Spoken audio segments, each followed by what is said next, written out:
விளக்கமறியலில் வைக்கப்பட்ட முன்னாள் ஜனாதிபதி ரணில் விக்ரமசிங்கே சில நிமிடங்களுக்கு முன்பு கொழும்பு கோட்டை நீதிமன்ற வளாகத்திலிருந்து சிறைச்சாலை பேருந்தில் அழைத்துச் செல்லப்பட்டுள்ளார்.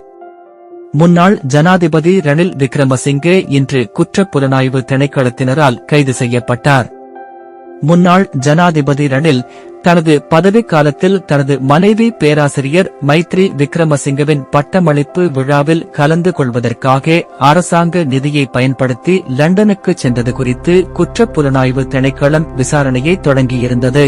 அதன்படி விசாரணை தொடர்பாக வாக்குமூலங்களை வழங்குவதற்காக முன்னாள் ஜனாதிபதி ரணில் விக்ரமசிங்கே இன்று குற்றப்புலனாய்வு திணைக்களத்திற்கு அழைக்கப்பட்டிருந்த நிலையில் சுமார் 4.5 மணி நேரம் வாக்குமூலம் பதிவு செய்த பின்னர் ரணில் விக்ரமசிங்கே கைது செய்யப்பட்டார்.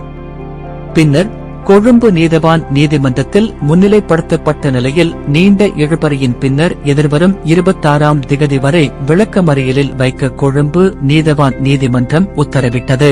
இதனைத் தொடர்ந்து முன்னாள் ஜனாதிபதி ரணில் விக்ரமசிங்கே கைவிலங்கு போடப்பட்ட நிலையில் நீதிமன்ற வளாகத்திலிருந்து சிறைச்சாலை பேருந்தில் சிறைச்சாலைக்கு அழைத்துச் செல்லப்பட்டுள்ளார்.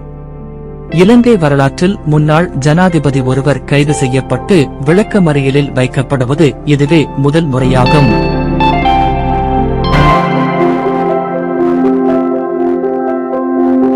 மேலதிக தகவல்களை அறிந்து கொள்ள CNX தமிழ் Facebook செய்தி பக்கத்தை பார்வையிடவும்.